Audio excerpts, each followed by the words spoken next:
आइए स्वप्न देखें। विश्वविख्यात विचारक एवं लेखक इमर्सन एक बार कहीं जा रहे थे। साथ में बैठे व्यक्ति रेलवे की प्रगति और शेयर बाजार की बातें कर रहे थे। कुछ देर बाद इमर्सन ने कहा कि सज्जनों, आओ अब हम थोड़ी देर के लिए जीवन की वास्तविक पर विचार करें, उसकी वास्तविकता पर विचार करें। इमर्सन के पास ऐसी दिव्य दृष्टि थी जिसकी द्वारा वह संसार की उच्चतम संस्कृति के सर्वोत्तम स्वरूप को बहुत पहले ही दर्शन कर लेते थे। इमर्सन अपने विचारों से लाखों लोगों तक पहुंच सकते थे, लेकिन उस समय वहां केवल इमर्सन ही पहुंच सके थे।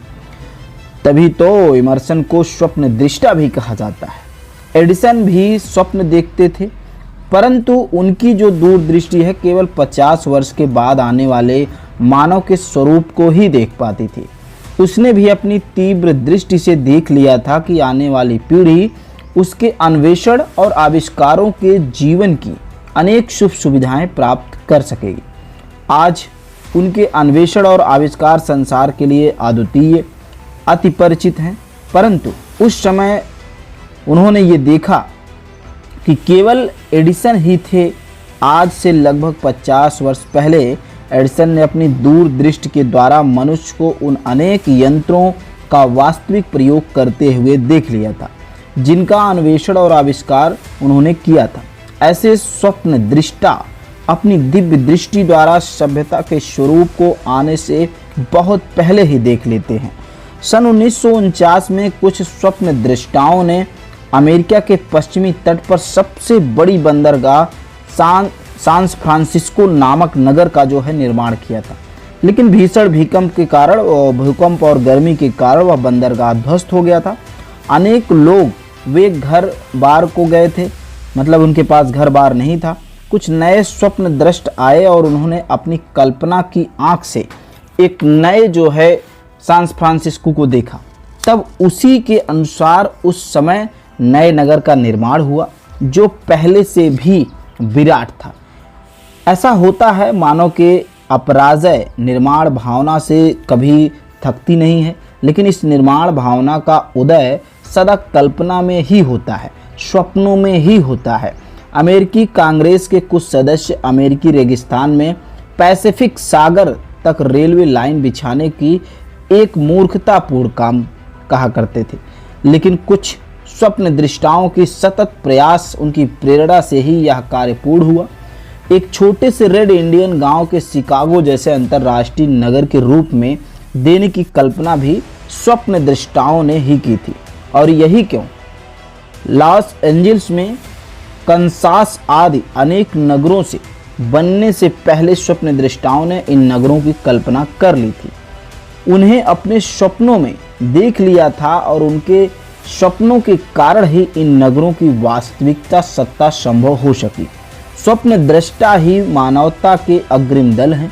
ये कठोर परिश्रमी व्यक्ति ही पसीने के लथपथ होकर मानवता के लिए साफ सुथरी सपाट सड़कें बनाते हैं, जिस पर मानव की एक पीढ़ी के बाद दूसरी पीढ़ी आबाद गति से आगे बढ़ती चली जाती है। जीवन के अनेक सुख सुविधाएं देने वाली वस्तुएं जिन्होंने मानव को दास्ता से निकालकर स्वतंत्र कराया है, जिन्होंने मानव जीवन को जीने के योग्य बनाया है, जिन्होंने जीवन को ऊंचा और महान बनाया है, और ऐसे स्वप्न दृष्टाओं की देन है। इसीलिए मानव उन स्वप्न दृष्टाओं का ऋणी है।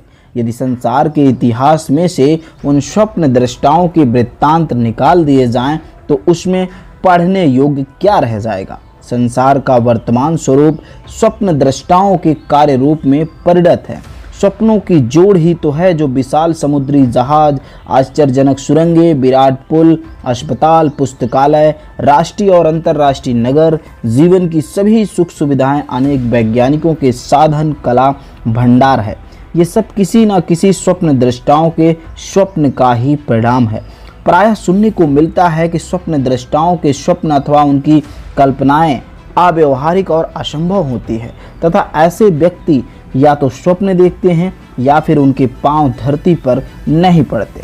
लेकिन हमारा कहना है कि यदि ये स्वप्न दृष्टा ना होते तो मानव सभ्यता का जो रूप हमें आज दिखाई दे रहा है उसका अस्तित्व ही कहाँ होता। यदि ये स्वप्न दृष्टा ना होते तो क्या हम आज भी बैलगाड़ी में ही लुढ़कते? क्या आज भी लकड़ी के बेड़े समुद्री तूफानों से जूझते दिखाई देते? क्या आज भी हमारे पत्र खच्चरों पर लाद कर एक स्थान से दूसरे स्थान पर ले जाए जाते? ऐसी अनेक बातें हैं जो कभी स्वप्न दिखाई थी, आज वे सब सच हो चुकी हैं। कल्पना शून्य व्यक्ति प्रायः कह उठता है कि नहीं, यह नहीं हो सकता, यह संभव नहीं है, परंतु स्वप्न दृष्टा कहता है ये हो सकता है, ये होकर रहेगा। ऐसे ही स्वप्न दृष्टे हर प्रकार कष्ट सहन करते हुए अपनी कल्पना की संभाव्यता का निरंतर समर्थन करते हैं और वो भूखे रहते हैं, घोर कष्ट सहते हैं, लेकिन जब उनकी दृष्टि, उनकी खोज, उनका आविष्कार, उनकी विचार वस्तु सत्य के रूप में परिणत नहीं हो जाती, तब तक वे मानव कल्याण का साधन नहीं बन जाती, तब तक उन्हें चैन नहीं पड़ता है, तब तक उन्हें उनका प्रयास निरंतर जारी रहता है।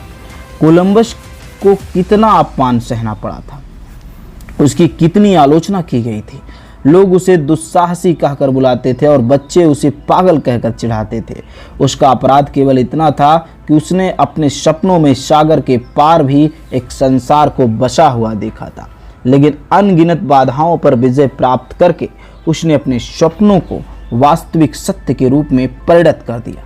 इसी प्रकार उन लोगों को भी जो हवाई किले बनाने वाला कहते हैं, जिन्हें संसार के एक कोने में दूसरे कोने के निकट ला दिया और स्थान की दूसरी समाप्त कर दी, उन स्वप्न दृष्टाओं की बदौलत आज हम हजारों मील दूर बैठे हुए लोगों को इस प्रकार वार्तालाप कर सकते हैं मानो वो हमारे सामने बैठा हो। लेकिन मानव इतिहास में ऐसे कितने व्यक्ति हैं जिन्हें एडिसन, बेल या मार्कोनी के समान स्थान दिया जा सके। अनेक लोगों का कहना है कि कविता, संगीत एवं चित्रकला के क्षेत्र में तो कल्पना का होना उपयुक्त होता है, परंतु वास्तविकता से परिपूर्ण इस संसार में कल्पना का क्या काम।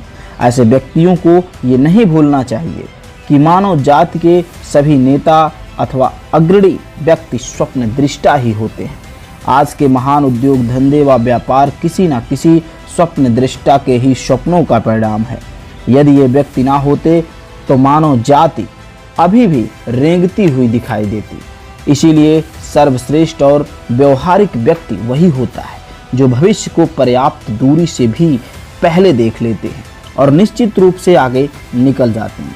वास्तव में इन स्वप्न दृष्टाओं से ही मानव को संकीर्ण रूढ़ियों से मुक्त होते देखा गया है, सीमाएं लांघ कर विकसित होते देखा गया है, समय के पथ पर अग्रसर होते भी देखा गया है। यदि ये स्वप्न दृष्टा ना होते तो कौन अपनी दिव्य दृष्टि से इन बातों को पहले ही देख लेता और कौन उन्हें वास्तविक रूप से परिणत करता। इन स्वप्न दृष्टाओं ने ही यह सब चमत्कार कर दिखाया है जो पहले असंभव दिखाई देता था। आज संसार हमें जिस रूप से दिखाई दे रहा है वह उन सब स्वप्न दृष्टाओं का यादगार है जिन्होंने मानव के लिए अनेक उत्तम पदार्थों की कल्पना की और अपने चिंतन द्वारा संपूर्ण मानव जाति का उपकार किया। इन लोगों ने अनेक कष्ट सहे, जेल की यात्राएं भी की, ना जाने कितने दुख इन लोगों ने झेलने पड़े, गोलियां भी खाई। कन्फ्यूशियस, सुकरात तथा बुद्ध के स्वप्न करोड़ों लोगों के जीवन की वास्तविकता बन चुकी है। ईसा मसीह भी कभी स्वप्न दृष्टा कहे जाते थे, लेकिन उनका संपूर्ण जीवन भविष्यवाणी था। भविष्य में आने वाले व्यक्ति जैसे जिन्हें चित्र उन्होंने देखे, भावी सभ्यता का जैसा रूप उन्होंने देखा, वह सब सत्य सिद्ध हुआ। देखा जाए तो दिव्य दृष्टि उसका उपहास नहीं करती, अपितु वह तो इस तथ्य का साक्षी है कि भविष्य में क्या होने वाला है। किले पहले हवा में ही बनते हैं, मस्तिष्क में ही उनका चित्र अंकित होता है, उन्हीं चित्र के आधार पर वास्तविक किले बन पाते हैं। जॉर्ज स्टीवेंसन एक गरीब खान मजदूर थे जिन्होंने भाप के इंजन यानी कि भाप से चलने वाले इंजन का स्वप्न देखा था और उस यात्रा के पद्धति में क्रांति ला दी। लोग उन्हें पागल सनकी कहा करते थे। प्रत्येक व्यक्ति यही समझता था कि उसका शोर मचाता हुआ इंजन अपनी चिंगारियों से उनके घरों को जला देगा और उससे उठता हुआ धुआं वायु को अशुद्ध कर देगा तथा घोड़ा गाड़ी बनने वाले लोग काम ना मिलने से भूखे मरने लगेंगे। लेकिन स्टीवेंसन का हर प्रकार से विरोध का सामना करते हुए अपने सपनों को सत्य सिद्ध किया। एकजुट होकर 15 वर्षों तक परिश्रम करते हुए अंत में सफल हुआ। 4 अगस्त 1806 को दोपहर के समय हडसन नदी के तट पर बड़ी भारी भीड़ जमा हो चुकी थी। लोग एक सिरफिरे व्यक्ति की सफलता का मजाक उड़ाने के लिए एकत्र हो रहे थे। रॉबर्ट फुल्टन नामक वह सिरफिरा व्यक्ति क्लेरमांट नामक जलयान का प्रदर्शन करने लगा।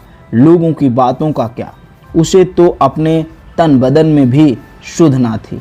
लोग एक दूसरे से कह रहे थे, भला हडसन नदी का प्रबल लहरों को काटकर बिना चप्पुओं की सहायता से कोई व्यक्ति जहाज चला सकता है? यदि व्यक्ति अपने जीवन को ठीक उसी प्रकार बनाने का प्रयास करे जैसा उसने अपने स्वप्नों को देखा है, तो आप कल्पना भी नहीं कर सकते कि इससे उसे क्या मिल सकता। यद्यपि ऐसा दृष्टिकोण बहुत कठिन है, तथापि यह व्यक्ति के अपने हाथ में है। यह आप ही जानते हैं कि आपको कितना काम करना चाहिए, परंतु आप उसका शतांश भी नहीं कर पाते। आपको जो बनना चाहिए उसका दशमांश भी नहीं बन पाते, इसीलिए केवल उपहास का पात्र बनकर रह जाते हैं। जबकि उस परम पिता परमात्मा ने आपको पूर्ण मानव बनाने के लिए जन्म दिया है, किसी विराट और विशाल कार्य करने के लिए इस धरती पर भेजा है। आज आप कितने सुंदर, गौरवमय, उससे कहीं अधिक सुंदर और महान बनने के लिए पैदा हुए हैं। परंतु ध्यान से सोचेंगे तो आपको पता चलेगा कि आप उतने गौरवशाली नहीं बन सके जितना आपको बनना चाहिए। आपको तुच्छ व बौने रह गए। प्रेरणा के क्षणों में आपने स्वप्नों में अपने जिस स्वरूप की कल्पना की थी, अपने कर्म के द्वारा आप वैसा नहीं बन सके हैं और आपने ईश्वर की उस इच्छा को पूर्ण नहीं की है। इसलिए आपका जीवन श्रेष्ठ, विशाल और गौरवमय नहीं बन सका है। इसका एकमात्र कारण है कि आपकी अकर्मण्यता ही कल्पना और स्वप्नों में तो इतनी शक्ति है कि सत्कर्मों द्वारा वह आपको उच्चतम शिखर पर भी पहुंचा सकती है। इसीलिए आप भी स्वप्न देखें और उसे पूरा जरूर करें।